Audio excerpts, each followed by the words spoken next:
The Witcher 3 DLC reveal could be happening very soon according to new leaks, insider claims, and some major signs from both CDPR and Fool's Theory. With the Game Awards right around the corner, we got the confirmation that The Witcher 4 won't be at the event, but they never said anything about The Witcher 3. Could we be mere days away from the reveal of the final Witcher 3 DLC? And is the art installation that the Game Awards has been teasing related to The Witcher? Is it something else? We have a lot to cover, so check the chapters for easy viewing and let's dive in. So in case you guys aren't aware, according to several reliable insiders, Fool's Theory is allegedly working on a brand new DLC for The Witcher 3 that at this current moment in time is planned for release in 2026. At least that's what's been rumored. And no, this is not an expansion like Blood and Wine, so set your expectations a bit lower. We're talking about a full-scale DLC for the original Witcher 3 more than a decade after its release. Now, if you guys already know this information, then this won't be really wild to you, but for those of you that don't know, Fool's Theory already has a long history with the franchise. They worked with CD Projekt Red in the past. They're currently working on the Witcher 1 remake, and the team at Fool's Theory is already filled with veteran Witcher 3 developers, so if anyone outside of CDPR was ever going to make a final Witcher 3 DLC, it would have to be them. I would not trust any other development studio besides like people that worked on The Witcher 3. Now, the leak claims that this DLC will be something pretty special, not a tiny quest pack or, a cosmetic bundle or something like New Game Plus. The rumor is it will be significant. It will be something narrative driven that'll likely be around like 10 to 15 hours long in duration, even though we don't really have clarification on that. Like, it's not going to be nearly as big as something like Hearts of Stone or the Blood and Wine in terms of like the overall scale and ambition, but it'll be something that will likely aim to be like something a little bit lesser than those two expansions, because at the end of the day, it is a DLC. Today's video is sponsored by the Pendragon Cycle. If you know me, you know how much I love a good fantasy series, and this new show is no different. Well, they just dropped a brand new trailer for it, so let's take a look.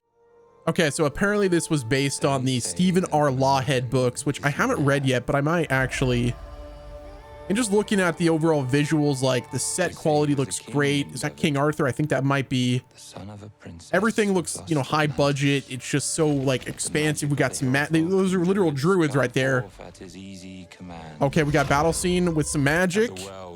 Merlin looks like he is on a warpath. Just looking at, oh, he's raging. He's angry. It's a war cry. The Merlin died long before you and I. Oh, buddy, he is not dead. Not at all. Merlin Emrys has returned to the land of the living.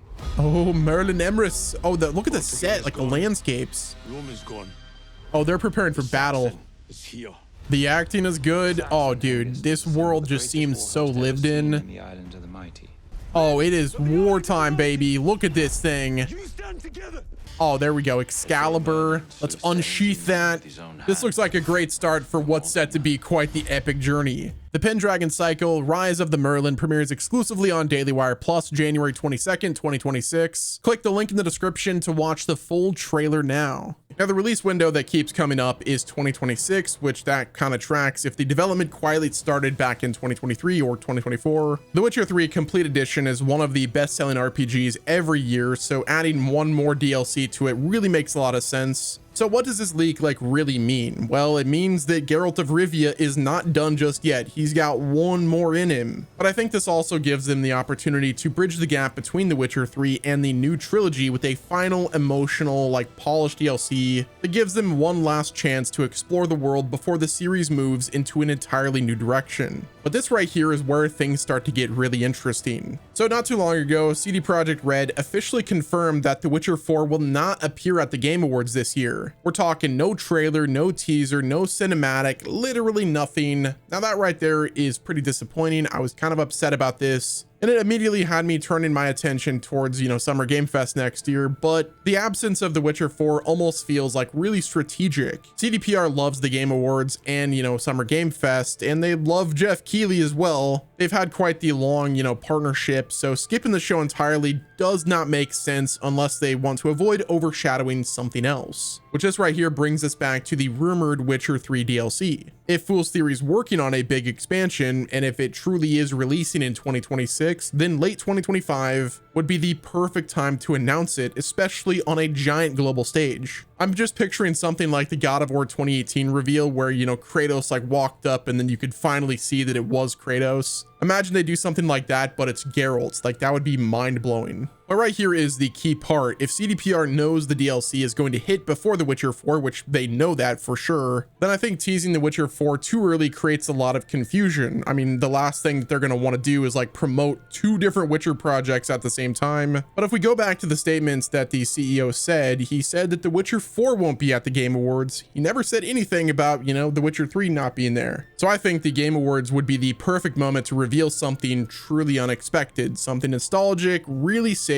and I think most importantly, something that brings the community back to the Geralt era one more time while they work on The Witcher 4 in the background. Is this a guaranteed? Obviously no. Like, this is just a lot of speculation that has just a wee bit of my schizo posting and, you know, complete copium, but the timing in my opinion is really suspicious in the best way possible. But this is where things get even more interesting, and that tinfoil hat that I'm wearing is going to be an anvil and start, you know, compressing my brain so it has no function, leaving me to be operating only off of pure copium that I've got administered in my veins. Well, Fool's Theory started hiring for new marketing roles. As of right now, the only thing that we know that they're working on, like confirmed, is The Witcher 1 remake, which that's not even going to release until after The Witcher 3. So why would they need to be doing any marketing unless they have something that's happening relatively soon? Usually when a studio hires writers, community managers, or PR leads or marketing people, it usually means one thing and one thing only. They're about to enter the announcement window. So either a reveal trailer is being prepared or a full-scale like reveal campaign is about to start.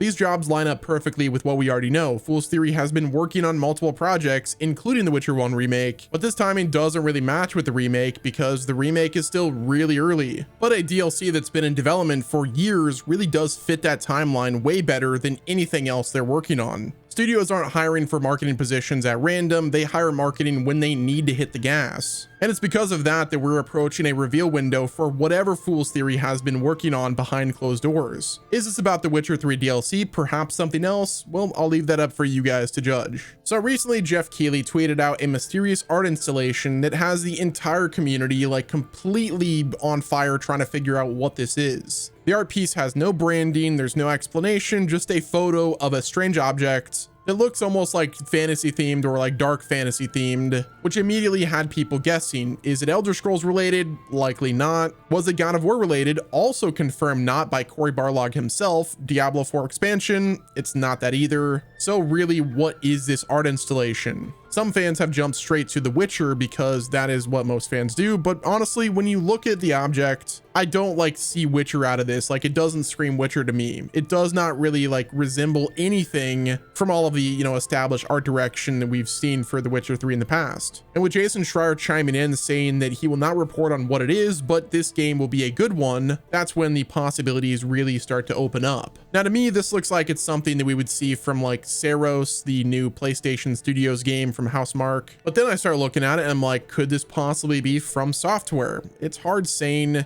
Could this be a new From Software IP? Perhaps is it Duskbloods? I think the overall texture, the shape, and just the way that it's carved, it feels something closer to like Elden Ring or Elden Ring adjacent or something entirely new. From Software has done cryptic reveals like this before, mainly using like teasers that are really symbol heavy. So could this be The Witcher 3 DLC related? It's not impossible, but it is very unlikely. Witcher does have a strong and recognizable like art, you know, style and just like overall art direction to it. This object really doesn't match that at all. But it could be that the DLC takes us in a direction that is entirely, you know, separate. It's something that we've not seen in the Witcher universe before. So why does this all matter? Well, it kind of takes the pressure off the DLC theory. This art piece being like not linked to the Witcher means that CDPR still has room to reveal something separate without being tied to, you know, this statue. And if I'm being real, if the statue was, you know, Witcher related, we would probably know already by now. Instead, it's likely a tease for something different and a major reveal that will likely take up a huge chunk of the show, and that also leaves the door open for The Witcher to appear in a smaller and more controlled part of the event rather than being like one of the tentpole showcases. But again, from the job listing that we, you know, talked about earlier, I still think a teaser trailer at the Game Awards makes a lot of sense. So with that all being said, when could we actually see the DLC release? Well, the year that keeps showing up, like I said, is 2026, which that might seem like it's really far away, but it actually lines up like really cleanly with the overall like development timelines. If the DLC started production around late 2023, that gives them 2.5 to 3 years of development time, which that's around the same window that CDPR used for Hearts of Stone and the Blood and Wine expansions, and those were expansions, not DLC. And with Fool's Theory handling most of the heavy lifting, CDPR can keep their internal teams focused on The Witcher 4 and, Cyberpunk 2077 sequel, respectively. A reveal in late 2025 with a release sometime mid or late 2026 makes perfect sense. A marketing rollout across 2025 and 2026 with previews arriving sometime in spring,